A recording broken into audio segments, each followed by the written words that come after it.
Welcome. This is Shirley Luu, your host for Focus in Finance. I'm so exciting. Look, here's the deal. It's now April, it's springtime, and you know what springtime means? Time to clean up your finances. Because I think it's such an important piece where right now, we're busy all year round doing this and that. But what a great time to just sit down and tell your honey, look, we're going to sit down here, honey, and really just take a few minutes out. We're cleaning the house, spring cleaning, you're doing the garage, you're doing the basement, you're doing everything else. But I think it's also a time where you can reflect back. What is it on our finance that we need to do a yearly checkup on? Okay? And I'll be honest with you right now, with the way the economy is going right now, some of you guys are like uncertain.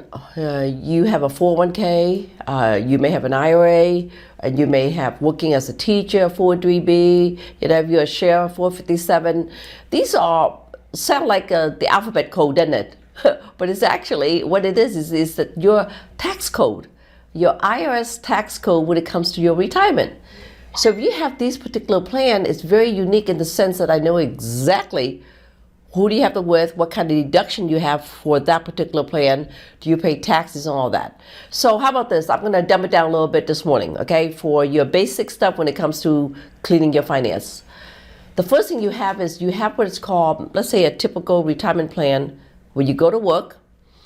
And if you go to work, some employer helps contribute, others don't contribute. And the employer that happens to do contribute to you, they will say to you, okay, look, you make $100,000 a year. I'm going to contribute up to 5% of your salary, right? So that means the employer is saying to you, whatever amount you do up to 5%, if you make $100,000, 5% is $5,000. So with $5,000, the employer have a choice now, okay, guys? Even though the employer told you that they would match you, it depends. Do they match you 100% of that matching of 5%? Or are they only going to give you 50% of your matching? So a lot of folks tells me, oh, they match. Yeah.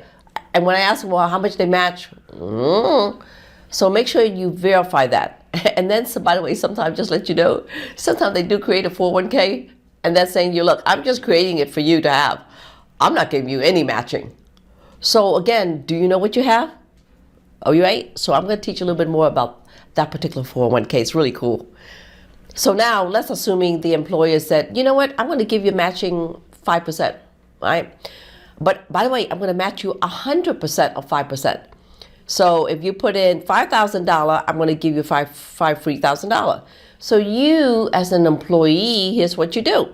You go in and a lot of you, look, I know 90% of you out there right now are taking your 5% and you're putting it in a regular 401k so you can get the free matching. And why do you do that? You do that is because you say, Shirley, I do that because they're telling me it's pre-tax money. Pre-tax money, it helps me. Instead of me paying taxes on $100,000, if I put in $5,000, my tax bracket is only $95,000. You understand? So that's your income, and that's why every single one of you out there do that today. Now, it's a good idea because why 401k create your starting plan where you can have money and all that. But I'm going to show you something a little different, slightly different a little bit. Is that okay? All right. So tomorrow I'm going to tell you, call your 401k provider or your company benefit plan and say, hey, the 5% that I've been putting in, do you have a Roth feature inside the 401k? Now, here's why I love to recommend if you do this. Forget about the pre-tax guide. Do after-tax money. Here's why. When you put money, your $5,000 in a Roth inside a 401k. Now, what did I just say? Roth inside the 401k. Your company's still going to have to match you 5%. And so you're going to get a new statement that show, oh, you know what? For the past couple of years, she has her 401k $30,000. And now the new contribution, the new $5,000 is going to go into a Roth. So you're going to get a statement that kind of separated out. Now, why would I recommend do that? Because think about it, guys. If you put the money in the Roth, first of all, the company still has to match you, so you're not losing out. Second of all, your money's still growing compounded, just like the regular traditional 401k. No problem there. It's growing tax deferred. No problem there. And it's growing compounded interest. No problem there. But here's the difference between your Roth versus the traditional one, 401k. After 5 years, did you know that after 5 years, everything inside that Roth account has been growing tax-deferred compounded interest? And when you need the money, it's about you needing your money and having that money in the future, it is 100% tax-free. Let me repeat. It is 100% tax-free, whereas your regular 401k, the traditional one, you'll be paying taxes on it. Now, let me ask you this. If you got, $50,000, you want to pay taxes on it, or you want tax-free inside of 401? So your other 401k that has, have to pay 30% in taxes, which one to fare better? Hey, look, I don't know about you. For math, it's math. You're giving me a little pre-tax saving, maybe 5-6%. And the minute I made a commitment to you, you're going to turn around hitting me 20-30% tax bracket? Okay, I know. Some of you guys say, well, Shirley Luu, you know what? I was told that when I get a little older, taxes will be lower. Did you guys know that's a myth? Yes, they say, well, because you know why? I don't make so much income, so therefore, income that I get should be at a lower tax bracket. Everybody's in that same mode. You know what? You're right. You're right on some of that. But guess what? You got to be practically in poorhouse to pay the lower tax bracket. Is that what you want? You want your retirement at a lower tax bracket when you retire. That's the only way you're going to be at a lower tax bracket, guys. It's when you don't have enough money coming in. I know about you. If I'm accustomed to living a lifestyle today where you're able to travel, you're making $5,000-$6,000 or $10,000 a month, and when you retire, you don't want to go to the lowest standard. You don't want to go there, okay, you know what, let me get $2,000 from Social Security. Are you kidding me? Well, first of all, is Social Security going to be around? Okay. So we got all these legislature, half side said it's going to be there, and the other half said, no, it's not. And then you get the middle half that said, oh, wait a minute, no. Oh, it's going to be around. It's going to be around, but it may be lower because we don't have enough money. Do you want to sit there and have to choose option A, B, and C, what I just told you? No. What if I told you don't have to choose A, B, or C? Wherever the chip falls, it falls. Let's think about something separately. Let's think about having something separate outside of these accounts that you don't count on anyone or anybody or anything at all, that you can have money for life. Now, that's what I'm talking about. Now, let's go back to the 401k. I know I spent a lot of time on 401k today, but there's so much more subject I'm going to talk to you at the next episode. So for those of you, pay attention. Are you 59 and a half or 60 years old? If you are 59 and a half or 60, you have an option with your 401k. Okay, so you've been riding along all this time and you're saying, hey, look, I've been growing my money, but you know what? I'm at a point where right now that I'm considering maybe retiring a year, 2 year, I don't know, maybe 5 years down the road. So isn't it time with your retirement money that you need to seriously consider safeguarding it? Now, when you're 20, 30 years old, you can afford all the loss, all the risk, all the fun things.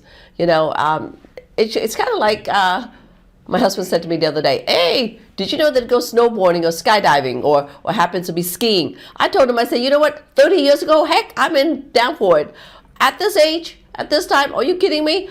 All I need to do is slide down that hill and I'm going to break my bones, right? So they are concerned because of the places where you're in your life. When you're 59, 60 years old, you better start concerning about your retirement. Could you afford and jeopardize the kind of loss that could hit your account? What I suggest is that at this point in time, you need to think about moving it into a more performance product called an index performance account where you can't lose money. Now, these accounts is considered IRA, individual retirement account. Now, someone said to me earlier, well, what's really the difference between 401k and IRA? It's really not a whole lot of difference. They're both growing exactly the same retirement plan, guys. The only thing is the IRA become a different tax code.